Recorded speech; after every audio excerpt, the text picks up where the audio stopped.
What's up, guys? It's Book. This is an update after the first day of March Madness 2024. First of all, a couple of updates about my bracket from yesterday. With Colorado winning in the play-in game against Boise State, I had to update my bracket after recording my last video.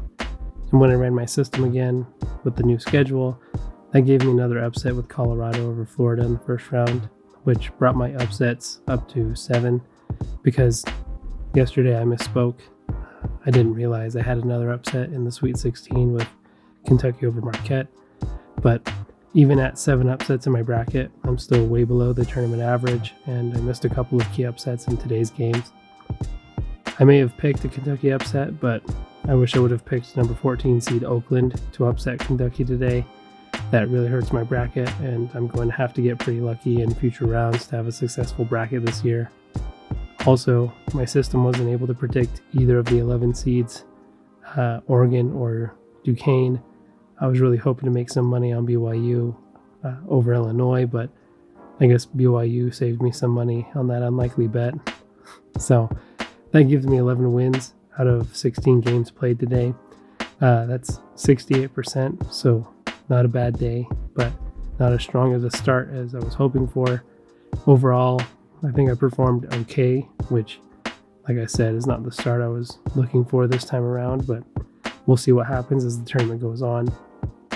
Of the games that I did miss, none of them were 95% confidence games, though most of them were 85%.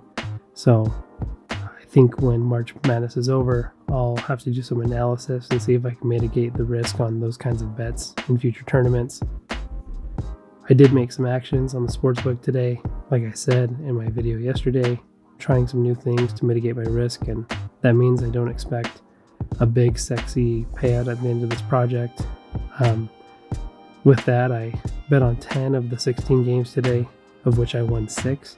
So with 60% accuracy and a $5 betting unit, I won $2.37, which is half of a betting unit of profit.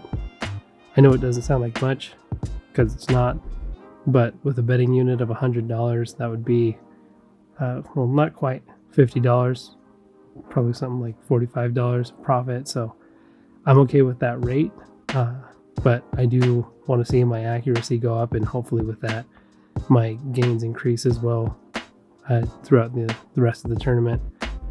When I pick my actions, I look for games where my system is really confident, hopefully in the 85% range or higher. And those are the games you see here outlined in red, orange, and yellow. And I compare the confidence to the money line on that game. So, for example, today I didn't bet on any of the number 1 or number 2 seed games, even though my system was 100% confident in those games, because the money line on those games was negative 1100 or worse, and at least at the sports books I use, it was that bad. And at such a low payout, the risk isn't really worth the reward on a bet like that. And year over year, you might win most of your bets, but when you do lose, you actually lose more than those little bits that you do win betting on big favorites. So a team like North Carolina today is just not a bet that's going to make you any money. So when a money line is just too risky, I don't want to take that risk. Lastly, when it comes to the matchups that you don't see on my bracket because I got them wrong, this is what my system predicts when I put those in. Not really anything too interesting. Duquesne, Wazoo, and Oregon are all expected to fall to better seeded teams. And with a pretty high degree of confidence. The matchup that wasn't supposed to be, according to my bracket at least, the money line isn't out for that yet, but with NC State beating Oregon with a moderate degree of confidence, I'm going to have to wait to see the money line before I can decide if I'm going to make an action on that. But that's it for this update. Thanks for checking out my video.